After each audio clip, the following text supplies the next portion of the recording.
Hello and welcome to What Are You Saying?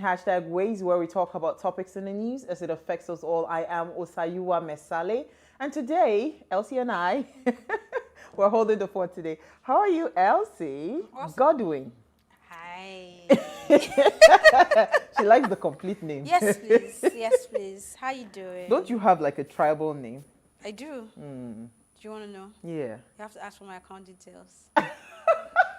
That's Then you send me money. And I then will continue conversation. it's not that Then you deep. know. It's No, not you that- will know from there. From the name. Okay. From the process of sending me money. I will know the name. Oh, okay. So from the account, it's not that deep. Okay, send the account number. No, you said it's not that deep. It means I'll be wasting my precious name and time.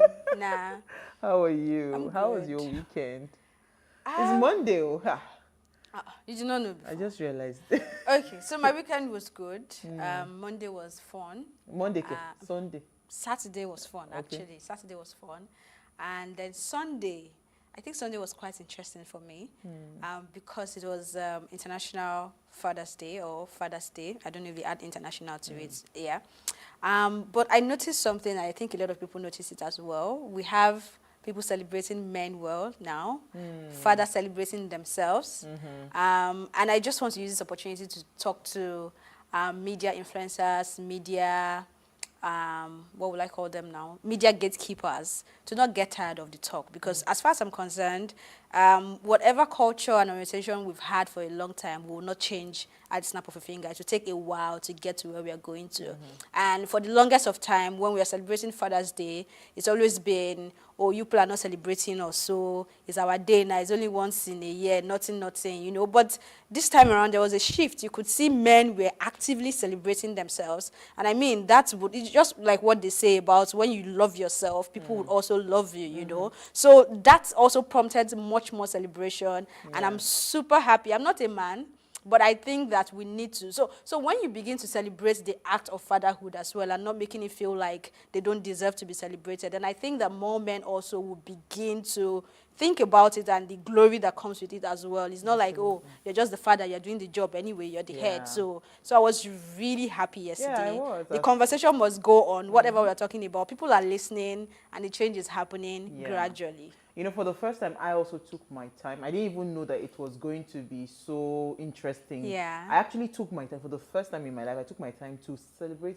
every single man They deserve that I it, know. yeah. Especially those on my phone, because I sent personal messages on WhatsApp, say Happy Father's Day. It was Yeah. just, for me, it was just important that they know that they are appreciated and they are Yeah. loved, you know. Yeah. Sometimes we just overlook that role. And again, because Mother's Day, we have a lot. There's Mother's Day, there's Women's Day. There's a lot. I even saw someone saying, he said he was really celebrated yesterday. So this is what feels women has been enjoying. He said 57,000 times in a year. I'm like, no, it was really cool. I didn't message anyone. I think I only wished one person Happy Father's Day. But I mean, you know what I do? I like to find conversation where it is. So I was just observing and I was so glad. Please, let's celebrate our men more and have conversations. And I also mentioned, you know, when we had International Boy Child Day, nothing happened. It was real silence. So I want to hope that next year it will be better. Brands will also hold conversation and sponsor Around it, conversations. yeah. Men that are mentor figures would also hold conversations and mentor younger ones as well. So I'm hoping that next year International Day of the Boy Child would be commemorated to a large extent bigger. like this one. Yeah. So I'm so happy. Yeah. All right, so today we're talking, what do you call them? EFCC, corruption. Now you level carry. We saw very, very interesting things happening within that body. So and here's what we found as today's quote. Corruption, money laundering, and tax evasions are global problems, not just challenges for developing countries. This quote, I think, struck me because it's something that every time we hear the word corruption or money laundering and all of that, we always try to associate it with us here in Nigeria. We say in Africa, developing countries who are the ones, you know. In all honesty, it happens globally, you know, because if you look at all those funds, I mean, there are some countries. I remember then when they used to do all this wire. They say your money will go to one place in China that, you know, not traceable and all of that. So how did it become a Nigerian problem? You know, it's not really a Nigerian problem. It became a Nigerian problem because our government, or whatever part of the government is in charge of that, are not putting in work to promote Nigeria in terms of branding and all image, that. yeah. However, it's a global thing. It's a global The thing. only difference with the one that happens in our country is that we do it know in we know where it's coming from. It's for people we in do government. with pride, you know, so that's the difference. I mean, corruption is a global issue. Yeah, It's it highly is. global. But the type that we have in Nigeria, my dear, it is not the type in those other places. All right, so the chairman of the Economic and Financial Crimes Commission, that's EFCC, Abdulrasheed Bawa, has outlined plans to go after cars, jewelry dealers, real estate developers who may be serving as conduits for money laundering. Towards this end, the commission is working to strengthen its special control unit against money laundering, that's the SCUML, in the belief that checkmating the activities of non-designated financial institutions will reduce cases of such crimes in the country. So how would this work, and can money laundering be truly checkmated? Soji Apampa is here to discuss this, but first we'll take a break to see what we found in the news.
Thanks for staying with us. The idea of International Yoga Day was proposed by Prime Minister Narendra Modi in 2014. So happy Yoga Day 2021 wishes, images, quotes, status, messages, photos, and the International Yoga Day is observed annually on June 21st. The idea behind the day is to create awareness about yoga and its many benefits. Now this year, the theme for the International Yoga Day for this year is for wellness, and the focus will be on practicing yoga for physical and mental well-being.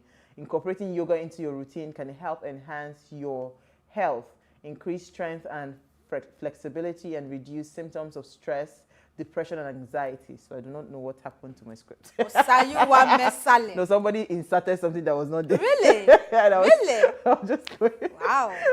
But why didn't we send our video?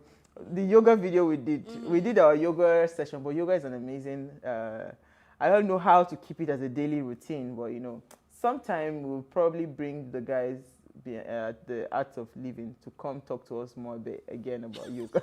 But honestly, I know that it does help. I mean, yoga is nice. I'm not even going to say it's not, but I'm not going to pretend that it's one of the most exciting things for me. Yeah. I'd rather do my gym and my running and really sweat. So I think my mind it travels too far to sit still. What the stillness that yoga requires. No, but you can work on that. That's what I'm saying. I'm trying to work. Honestly, I'm thinking about 1,000,001 things all the time. So I'm finding it hard to sit down and do that meditation and focus, you know. So I mean, they say with practice you can get better. But that sound you'll be making, that should make you focus now.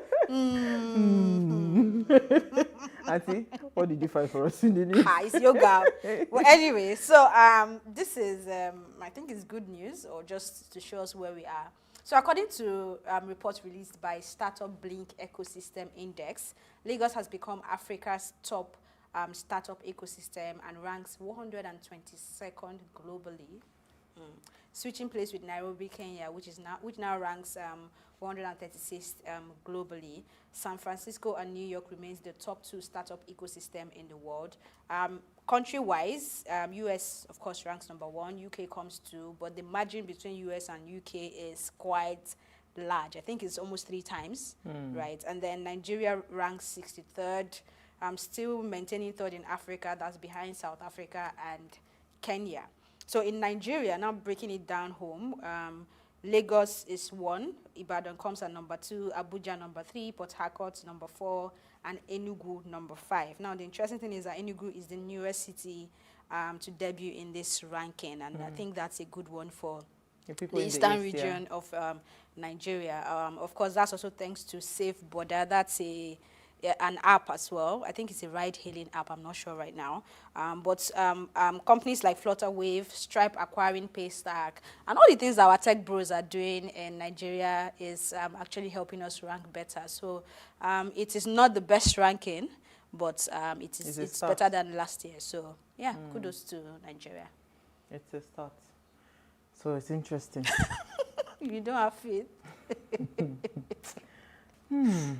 Let me take my story. Clap for us.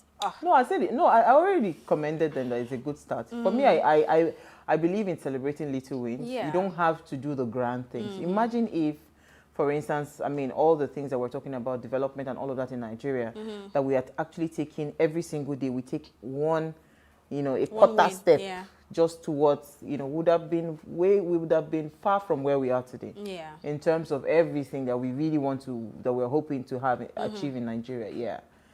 All right, so my story is the ex-governor Kalu firm's battle to stop retrial in the 7.1 alleged fraud.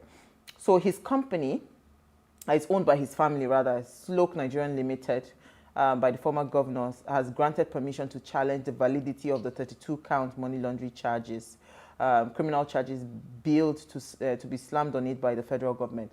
So this story, according to the reports, I had to get, our lady lawyer to explain.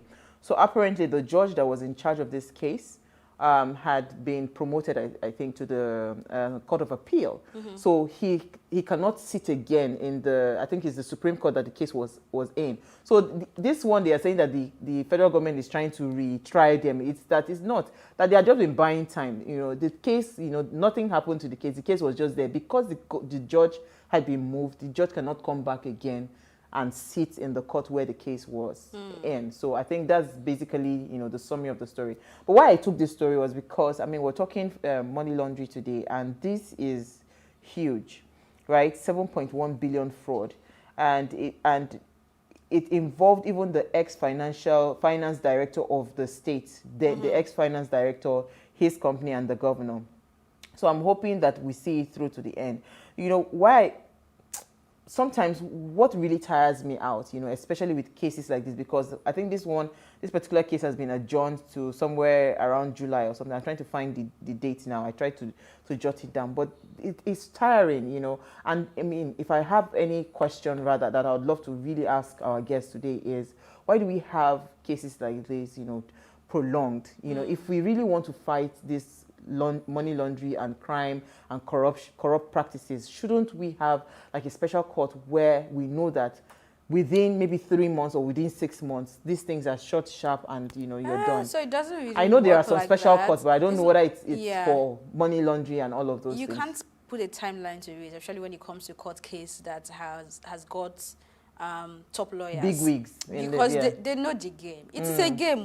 It's not just you stole meat. We saw the CCTV that your meat is there, you carry it. There's a lot of technicalities to it that your lawyers can keep stalling that case for as long as they want, because again, the judge cannot go away from the ambience of the law. So if you come in and you bring a lawsuit that says this, and the law says this must be considered and all evidence must be considered before a judgment is made, you cannot blame the judge will also have to tell you, well, we have to adjourn for you to get this and get this and get this done. So lawyers are big lawyers. They are very specialized in knowing how to stall things until they get the kind of settlement they well, want. these ones, they've been buying time. So it's the job they do. This is not even about the legal system, because if you check the adjournment dates, they've never really been that far off each other. This is June, right? And you're being adjourned to July. I mean, there are other cases in court, right? So it's the game. The game is the game. Yeah, it's been adjourned 13th of July for hearing, so hopefully. But it's not so much of a...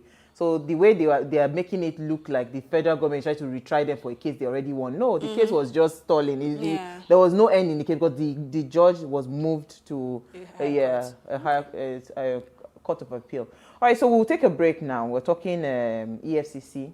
I want to understand. Me, I don't even understand this money laundering, how it works. Do you want me to teach you? Please come back. Hey, Elsie, come champion. All right, so when we come back from the break, that's what we'll be talking about, and we'll have our guest. Stay with us, we'll be right back.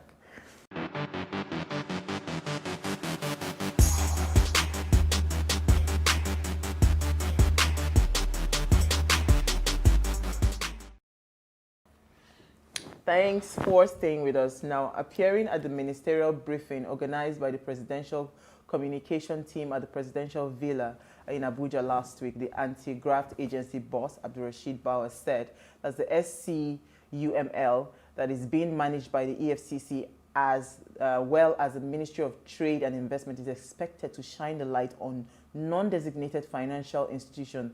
He then further said, we are talking about the car dealers, the jewelry sellers, jewelry dealers, real estate companies, etc. He says money laundering is not a Nigerian crime, as we had said before with our quote. It is a global crime, and in my opinion, there's hardly any sector of our economy that should be left out unchecked, if you ask me. So Enrique Pena, I think that's his name, said, and I quote, I think money laundering is giving oxygen to organized crime. And I think there's no doubt that most crimes in Nigeria today are well organized. So can we make money laundering one less thing to worry about, or at least curb it significantly? And that's our question for tonight. Please let us hear what you have to say. Remember, you can join this conversation. Send us an SMS or WhatsApp to 081-803-84663. All right, so Elsie, quickly, you say you want to teach me money laundering before I bring in our guest. You want me to teach you here? Please do. Please do. So the EFCC boss is someone who is winning hearts. A lot of people are beginning to like him, especially with the way he responds to questions and also available for media chats. We're also trying to see if we can get him to come on the show, you know. He's talking tough, really, and I'm really hoping that he can follow through, because the work to be done is a lot. Now, hearing this is unconfirmed and just we hear from our corners and salons and all that, we know of different businesses that when you look at the margins and what they tell you they make and the lifestyle they live, you begin to wonder, are we selling the same thing, right? And you can just kind of question how it is. But then when you also know that there are legit businesses that can actually make you good money, especially when you have your client base and strong customer base, then you just tell yourself, you know what, let me face front and mind my business. God, show me my own way. But money laundering is a thing. It is happening.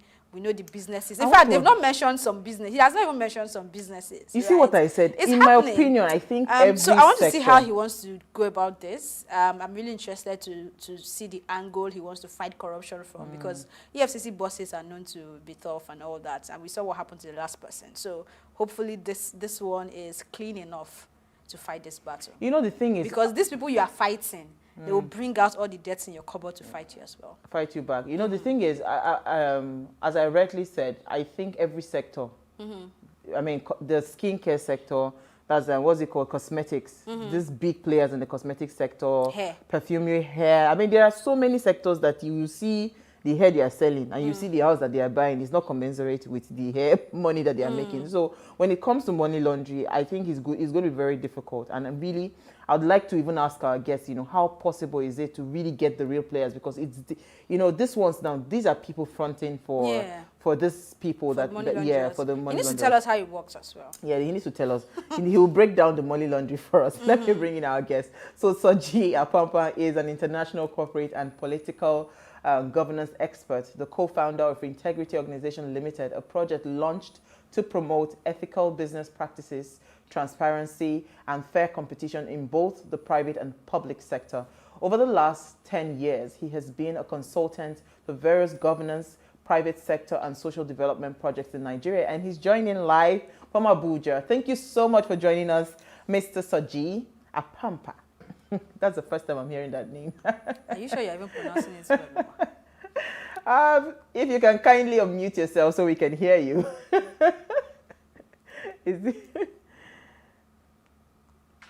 Hello, can you hear us now? Oh, can we hear you now? Which of them? You can. Okay, we can hear you now. Thank you so much for joining us. Okay, I think it's his network. All right, so you heard our conversation, you heard our banter on money laundering. So maybe because for the sake of people that do not even understand this word called, money laundering philosophy, how does this work? You know, what would you consider as money laundering? Laundering. Okay. Yes, laundering. I mean, the first thing that you need to know about money laundering is that it involves illicit funds, what is called illicit. So it is money that has been forbidden by law in terms of who the actor is that is handling the money, or what source the money is coming from, if it is forbidden by law, or the channels, the destination, or the beneficiaries of the money. If any part of that is forbidden by law and you then attempt to conceal in order to make it look legitimate, non-illicit, then that process is washing it or laundering it. So you try to hide where it has come from, or who is behind it, or who the beneficiary is, any effort to do that. So you've stolen money and then you quickly use it to buy jewelry. So, and it will appear, and then you say the jewelry was a gift. You know that you have concealed where the money came from. Then it becomes money laundering. Or you put up a company and you say, what we do here is that we bake potatoes. And as you were describing, it looks like when you add up all the potatoes that are coming out of there, they can never equate to the kind of money that you have used to build the edifice and everything else. Then you wonder, why are you trying to conceal where this money has come from? That's why it's called money laundering. So any attempt to conceal any aspect of it is an attempt to launder it. And that's why it's called money laundering. Okay, so in explaining money laundering, from my little understanding, I think that for it to be successful to a large extent, you need the services of the accountants, the financial institutions, to also work hand in hand with these people to maybe, their books, to ensure that their books work out in a certain way. So what would you say is the best plan, or who are the real actors in this case of money laundering? Aside the person who is trying to launder money, who are the key players working with these illegitimate people to ensure that money laundering works? The way EFCC finds it is that there are non-designated financial institutions. So there are some institutions that handle money but are not really financial institutions. So they've created this special control unit against money laundering called SCUMO, which is then going and monitoring the activities of such people. Even NGOs are under SCUMO because you can legitimize or cover where the money has come from by being a philanthropist. And you mask what the real purpose of the money was about. So even your jeweler can help you in that. But what people don't look at is that lawyers have a bigger role to play than even the accountants. Okay. Lawyers help to create something called trusts. And whereas trusts are useful for many purposes. So there's nothing wrong with having trusts. Even General Obasanjo, when he was president of Nigeria, set up a blind trust for his shares in Transcorp. So you have a trust, and so the trustee is different person who holds the asset, but the trustee is the legal owner, while he or she or an entity that it is managing those assets, then they are the legal owner of the assets. So if I had illicit assets and I put it in a trust and I appoint a trustee, the trustee is the legal owner, and I can find a way to blur my relationship with the trust so that I launder my involvement, and you can't easily find me. You just find a legal structure and a trustee.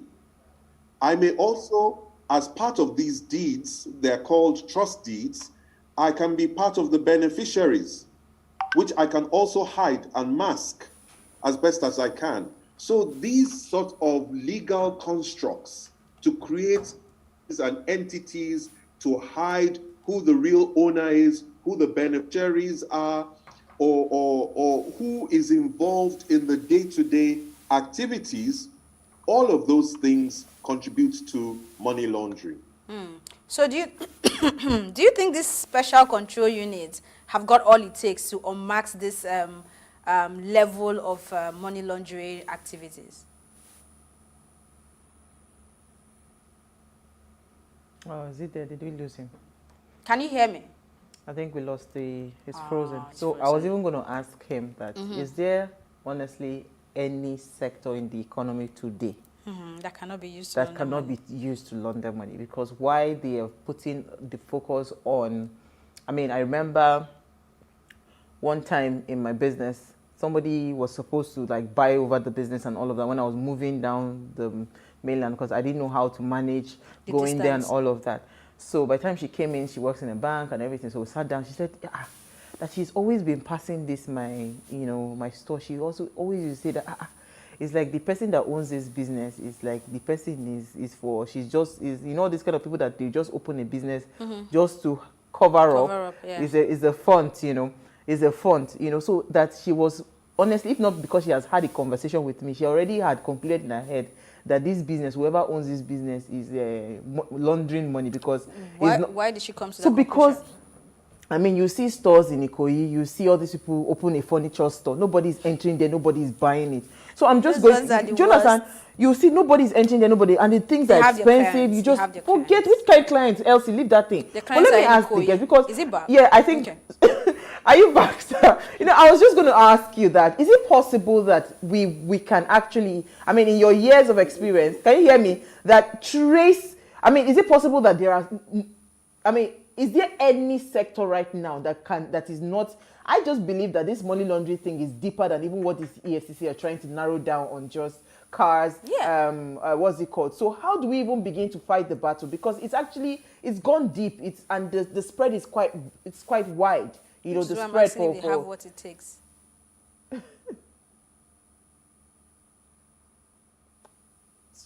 It's Sorry. like asking, how does Nigeria combat? It's like asking, how does Nigeria combat an epidemic?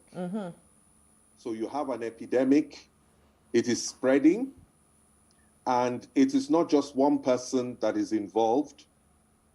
You've got to take certain measures. Number one, to curb the spread and to deter more people from doing it. And then you have to get back to the source to stop it from spreading anymore. What you need is a proper preventive strategy, which is what EFCC is saying that they are now doing. And we hope that getting involved with prevention is not just running after real estate agents and jewelers. It means you have to set up a proper compliance system. What does that mean? That people understand what the law says, that they understand what money laundering is, that they are reporting as they should report, and that you can identify and catch exceptions, and that you have the manpower and capacity to, when a risk is assessed by your system and thrown up, that you have the capacity to investigate and properly identify whether there is really money laundering going on, and that when you do detect that something is wrong, that you have a proper consequence management framework in place, that you can actually sanction effectively, and not everything is the courts. Because if you find a civil servant that is living above their means, I'm sure that there are already administrative procedures you can take. That you can get the head of service to already suspend that person without pay while your investigation is going on. I'm sure there are things where you have enough evidence on the face of it to make sure they cannot continue to benefit from those resources. While you then carry out proper investigation. And when you've investigated, what we don't do very well is to go back and see what is it about our system that allowed this to happen in the first place. And then you close the tap, you close the loophole, you close the gap. So if you're not doing those things, you cannot really be claiming to be doing prevention. So except you're able to do prevention, so not more people are getting infected, then you can run after those who are infected and quarantine them. But if all you're doing is to run after everybody that has COVID without dealing with where the COVID is coming from and to try and vaccinate people from COVID, then you will run till you die. You will never finish it. Anybody who sneezes, you will claim they have COVID. And you go and lock them up. So you really have to have the compliance systems in place and the ability to sanction effectively and swiftly. And that is how EFCC can be successful with this. Okay, so I'm hoping that the people at EFCC are thinking like you are, or even thinking better than you are right now. We know that when it comes to money laundering, the real actors are really buried in a lot of paperwork, like you said, thanks to the lawyers and the financial people, and of course a lot of being sworn into anonymity as well. Do you see a situation where innocent people are being arrested for these cases? Do you see us having a situation at our hand where this sort of going after people that are into money laundering is used for some witch hunts, like we like to call it? As I mentioned earlier, that it is possible that you might be handling the trustee and not the person who granted the assets, or somebody in law called the settlor. So if you are not able to find the real person behind the assets, and you're not able to identify the beneficial owners of the assets rather than the legal custodian of the asset, you can punish the wrong person. Because the legal custodian may not have all it takes to be able to identify the very real source, especially if it had been laundered before it came to them. And you know that what I said laundry was the ability to conceal either who it came from, how it came through, whether the purpose was legal or not legal, and so on. If it has been well cleaned before it gets to you and you are the trustee, EFCC can pick you up. And you are not the person. Absolutely. And that is what will happen in Nigeria. But I was going to ask you, because the EFCC boss, I think the report came out yesterday on Punch, that is giving top MDs and top directors and top executives of banks, I think there's a deadline, the end of this month, or the end of this month, yes, to declare their assets. How does this help in the fight against financial crimes? Is asset declaration, is it really, Okay. a right direction for fighting money laundering? How do I call it laundering? I think it's the truth is, if it was not a useful tool, the bank MDs will all have complied by now. And they will not be talking about these deadlines and trying to remind everybody. Because what it's saying is, if you don't declare everything you have, for example, you have 6 houses in the south of France. You've got 2 buildings in Jersey. You have a company in South Africa. You own a row of houses in South Africa. If you don't declare it and they find any of it and can trace it to you, you're going to jail. It's simple. Yeah. But if you declare it, now you're in another problem. Where did you get the money from? They can ask you to explain. So you can see that it sets up a dilemma and it stirs up the industry. And maybe they're doing it just to find out who moves. After the announcement, who is going to make a sudden move, and then it gives them a direction in which to look. But having said that, it's not just EFCC. This is actually a requirement from the central bank. And this requirement has been there, but nobody was enforcing it. So EFCC is not the one introducing this thing about the declaration of assets by principal officers of the financial institutions. It's actually been on the books for a while. Absolutely. So EFCC is just looking out for any instruments that they can use in order to strengthen their ability to prevent corruption. Absolutely. All right, because they said this law has been in place for 35 years, but nobody had really enforced it. Some just declare what they like. Some don't even declare. But you know what? We'll take a very short break. When we return from the break, we'll continue the conversation. Stay with us and we'll take your comments. We'll be right back.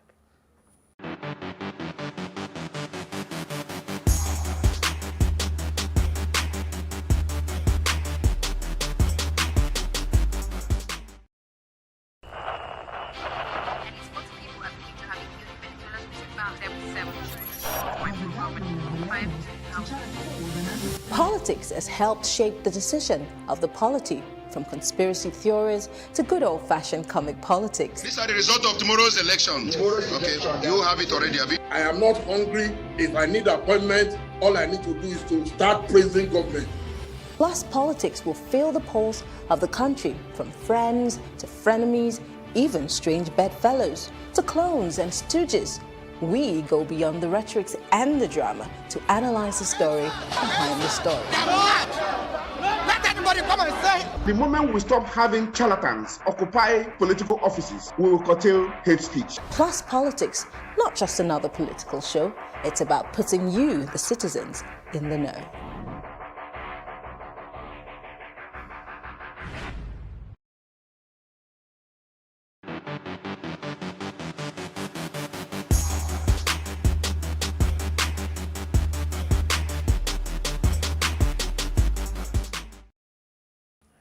If you're just tuned in, our focus tonight is on money laundering and the activities of the EFCC.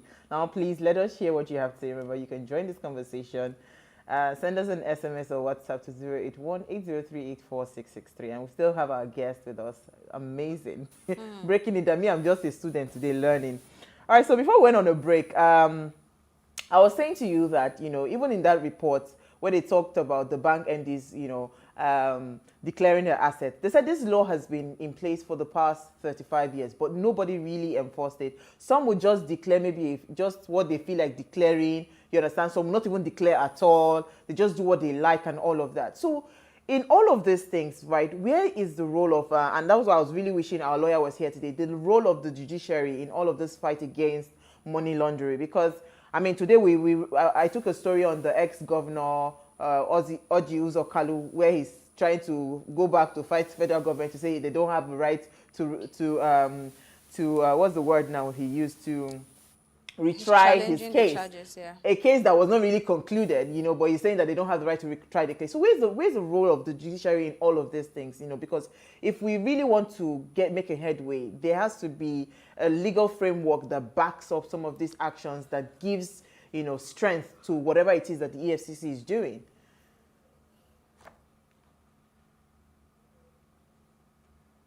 Are you with me? Okay. Yeah, there's a delay. I'm not sure.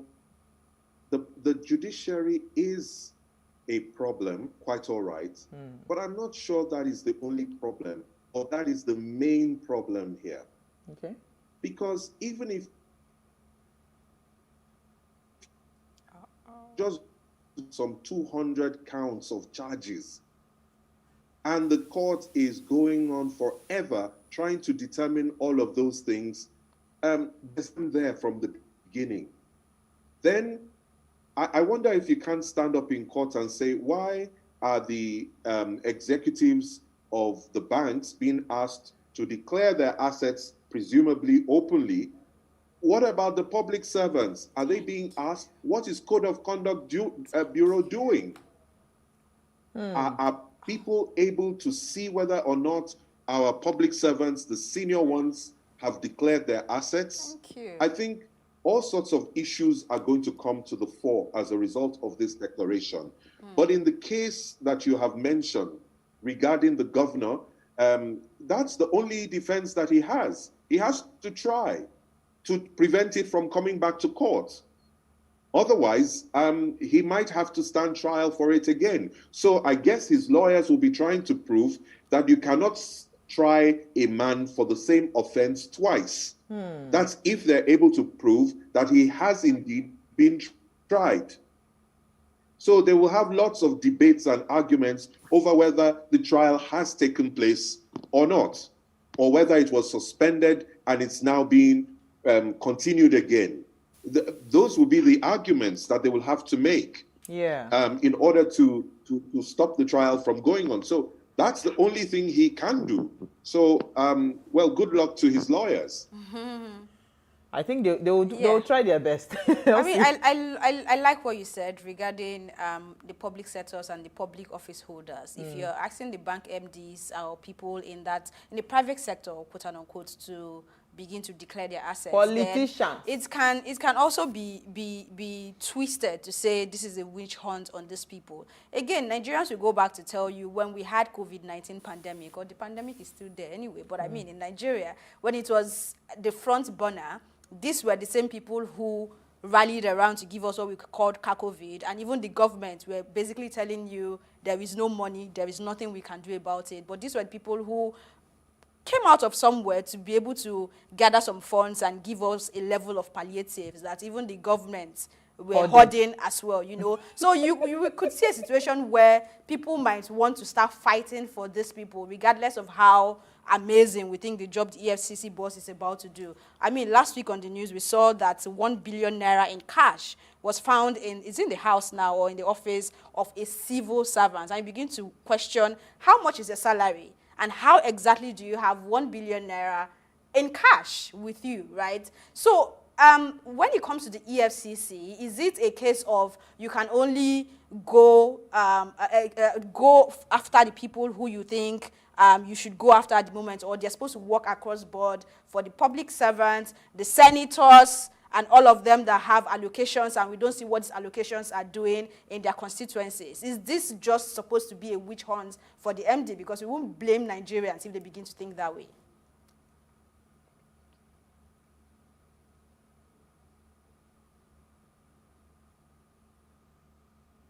Wow, there's a delay.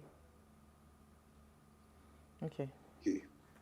So, hunt. We lost him. Oh my There was a delay. There was a delay. We'll try to reconnect with him back. But in all honesty, I think a more holistic approach would be that going forward, They should lead by example. yes. Not declaring cows. I think Soji is back. Okay. Did you hear Elsie's questions? All of it, or should come back again? Oh, sorry. Can you come back again? Come back again, because we didn't hear you from the beginning.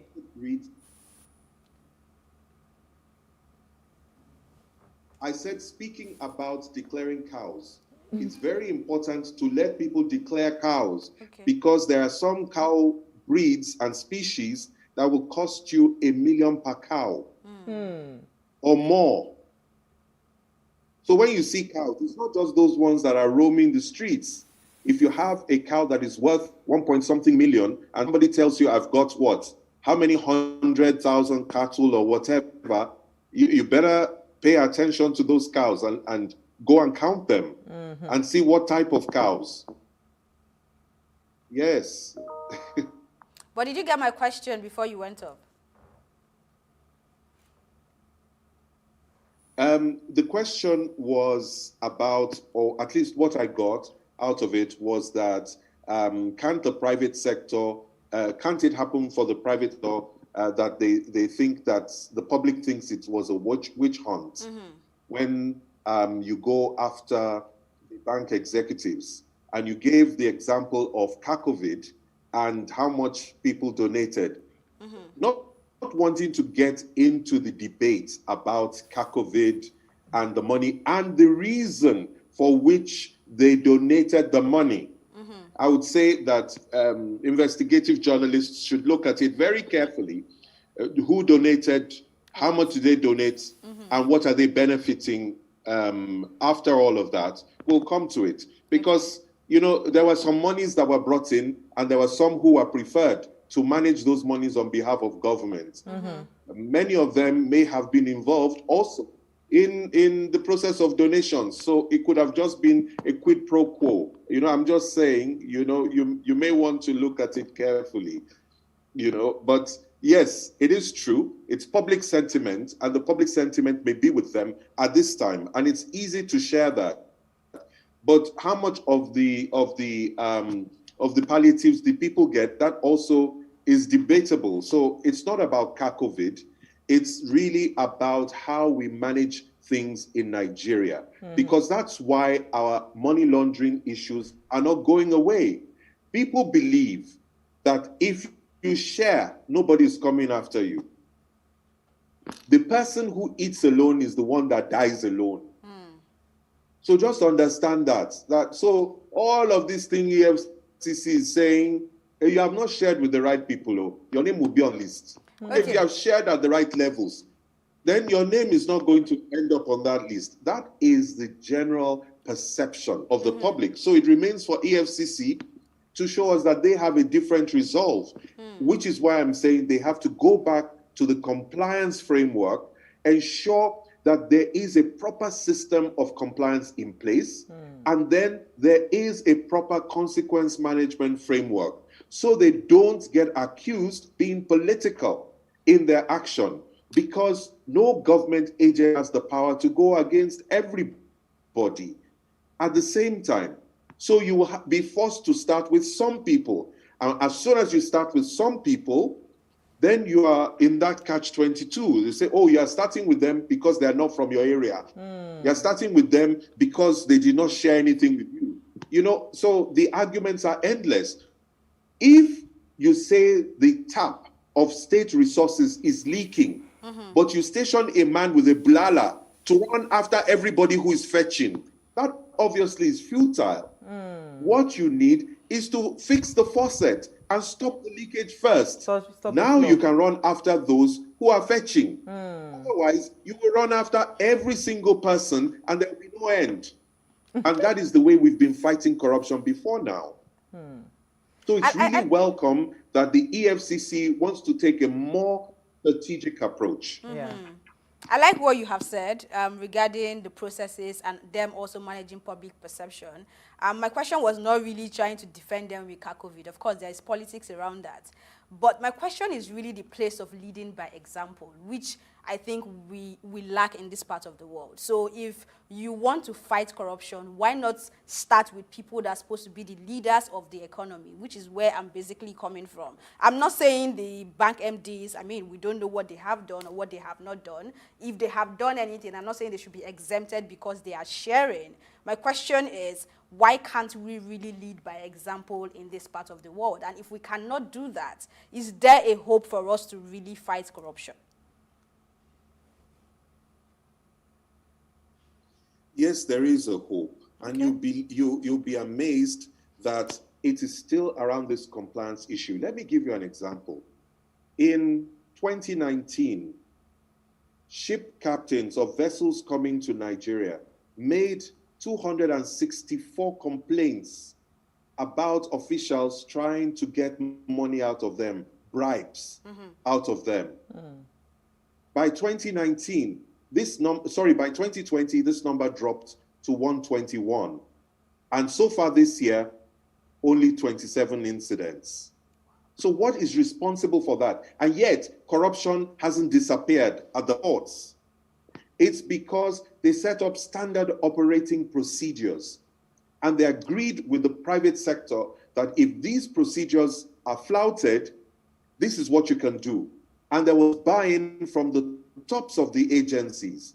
So if an immigrations officer was trying to shake down a ship captain, he knows he can make a report through the Shippers Council, and it will get to the top of immigrations. And the top of immigrations can be relied upon to come down on their officer and put them in their place, especially if it's a trumped-up charge. So over the last few years, it's becoming clearer and clearer to everybody that don't touch the members of the Maritime Anti-Corruption Network because it's bad market. Go for somebody else. So I think that if you put such mechanisms in place, which are compliance mechanisms and consequence management mechanisms, these things can come down without you changing the morality of the specific actors. Okay, so because we're running out of time, I just wanted to hear your thoughts on, because I hear this new man, Bauer, what's his name, Abdul Rashid or something, the new EFCC boss is really doing an amazing job, because, I mean, they have argued that because he rose through the ranks, right, he's the first EFCC boss that have grown and have, you know, from zero all the way to where he is today. That's why he knows the in and out of how to fight corruption. So do you agree with that? That's one. Then number two, is it possible for us to have a better structure that is not tied to a person? Because my fear with Nigeria is, okay, we always focus on the head. If the head is good, every other thing would work. But all the time and time again, we see that once that good head is taken away or moved to a different department or whatever, start afresh. Well, it's almost like starting from ground zero. So is it possible to be able to put a structure, you know, from your wealth of knowledge to fighting these issues? Is it possible to put a structure that is beyond one man?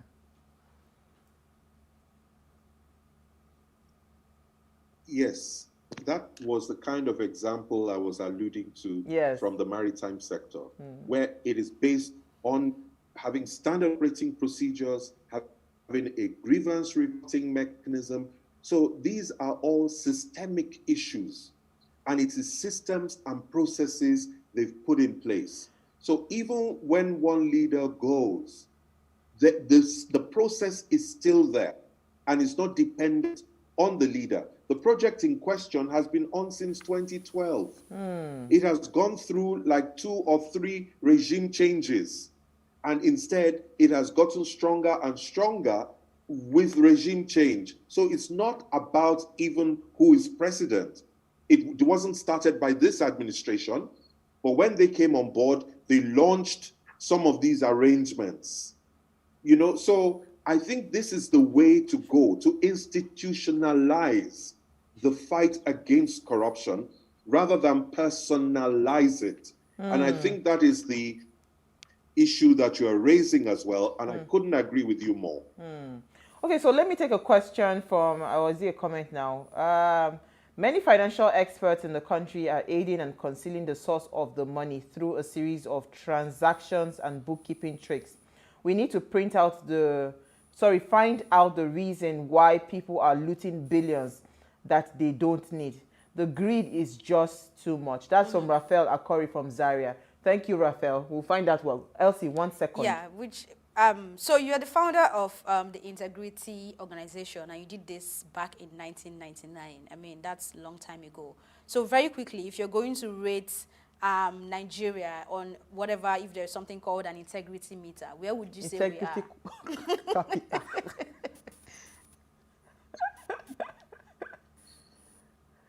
It is very, very difficult to do as a whole, but I don't think we're doing as well as we could have yet. Some sectors we have gone better than the others. Like I talked about the maritime sector, where things have significantly improved.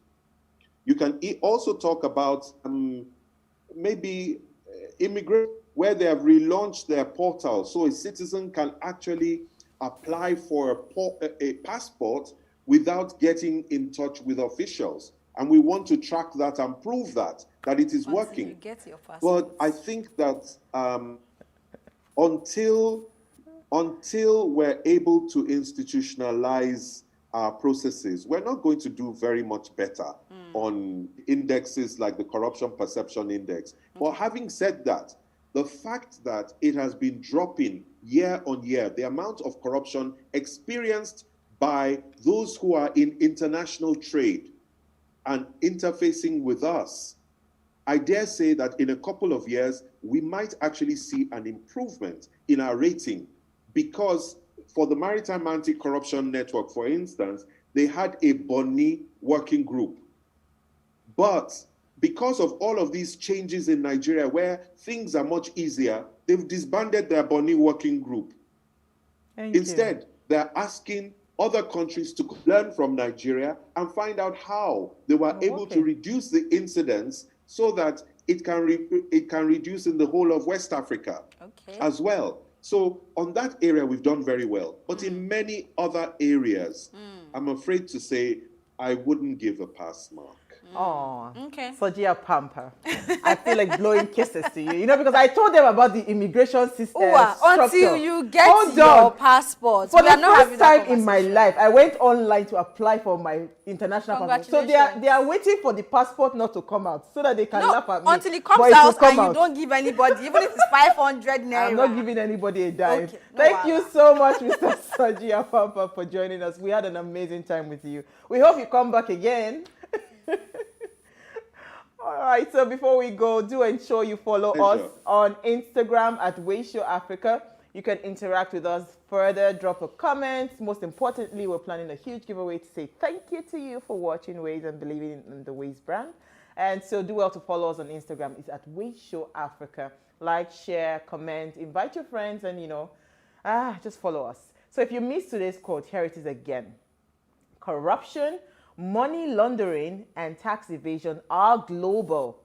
They are global problems, not just challenges for developing countries like Nigeria. Okay. So when we hear such things, let's think global. It's a global problem, but we are finding local solutions. All right, so we'll see you guys live tomorrow at 8 p.m. as we bring another great conversation to your screen. Enjoy.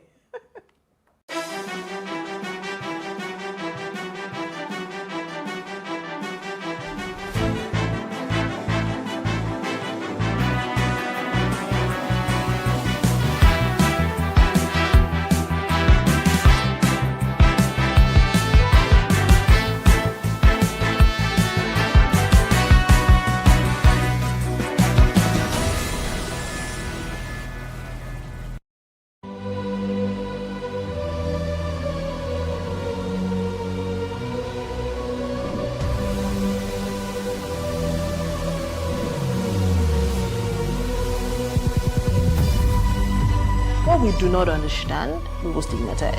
What you can see is the remaining of the tanker that exploded. He suffered equally confessed.